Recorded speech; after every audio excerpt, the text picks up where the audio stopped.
কতটা বাজে ব্যাট করলে আসলে 54 রান অল আউট হওয়া যায়, কতটা জঘন্য ব্যাট করলে একটা টেস্ট প্লেয়িং দলের পুরো ব্যাটিং লাইন আপ কোনো একটা দেশের তৃতীয় সারির বোলিং অ্যাটাকের এগেনস্টে 54 রানে অল আউট হতে পারে। আপনি এর মধ্যে জেনে গেছেন ঘটনা কি ঘটেছে। জানা কথাই আবারও বলছি, ক্ষোভের কথা বলছি, দুঃখের কথা বলছি।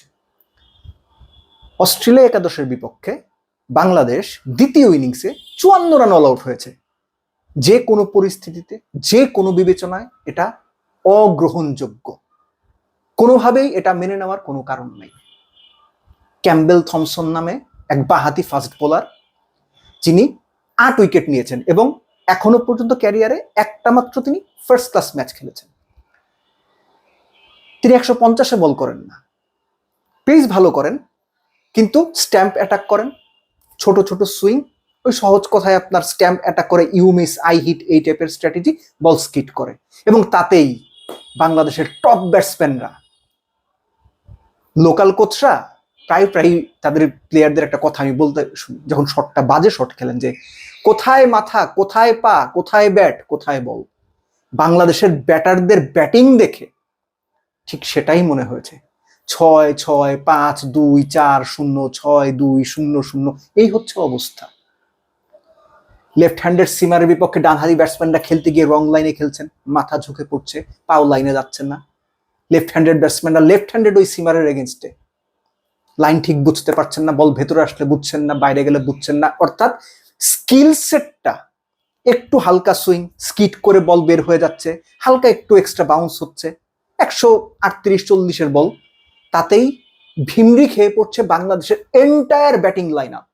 এখন আপনি বোঝেন Mitchell Starc, Pat Cummins, Josh Hazlewood কিংবা স্কট বোল্যান্ডের মোকাবেলা করতে গিয়ে কি অবস্থা সম্ভাব্য হতে পারে বা কি অপেক্ষা করছে। আশা করি বাংলাদেশ ভালো করবে, কিন্তু এই যে দ্বিতীয় ইনিংসে অস্ট্রেলিয়া একাদশের বিপক্ষে তৃতীয় সারির একটা দলের বিপক্ষে বাংলাদেশ 54 রান অল আউট হইল, এটার তো একটা মানসিক যন্ত্রণা আছে, এইটার মধ্যে তো একটা আত্মবিশ্বাসহীনতার ব্যাপার আছে, এটার মধ্যে একটা স্পোর্টসে, আবারও বলি, আমি লজ্জা শব্দটা ব্যবহার করতে চাই না, কিন্তু লজ্জা পাওয়ার একটা ব্যাপার আছে। এই খেলা যদি অস্ট্রেলিয়ান পেসাররা দেখে থাকেন, তারা কি মুখ টিপে হাসছেন না? আমরা সাধারণ দর্শক যারা আছি, তারা হয়তো বাংলাদেশের পারফরমেন্স দেখে কষ্ট পেয়েছি, মন খারাপ হয়েছে, বিরক্ত হয়েছি, ক্ষুব্ধ হয়েছি, কিন্তু কেউ কেউ তো মুচকিও হেসেছেন, দেখছোস অবস্থা। আসলেই তো তাই, দেখছোস অবস্থা। তো অস্ট্রেলিয়ানরা তো মুখ টিপে হাসবে, অস্ট্রেলিয়ানরা তো বলবে যে এটা কি টেস্ট খেলতে আসছে এরা। আবারও আশা করি মূল টেস্টে বাংলাদেশ ভালো করবে, কিন্তু এই যে আশার কথা বলতে গিয়েও না একটা দুরাশা কাজ করে ভেতরে। আপনি 54 রানে কেন অল আউট হবেন এই টিমের এগেনস্টে? আপনি সেকেন্ড ইনিংসে দুর্দান্ত ব্যাট করবেন, অথচ আপনারা ছোট সুইং, এক্সট্রা বাউন্স, বল স্কিট করা, স্ট্যাম্প অ্যাটাক করা, এগুলোর সামনে, এক পেসারের সামনে, আবারও বলছি, মাত্র একটা ফার্স্ট ক্লাস ম্যাচ খেলেছেন ক্যাম্বেল থমসন, তার সামনে হুড়মুড় করে পুরো ব্যাটিং লাইন আপ ভেঙে পড়ল।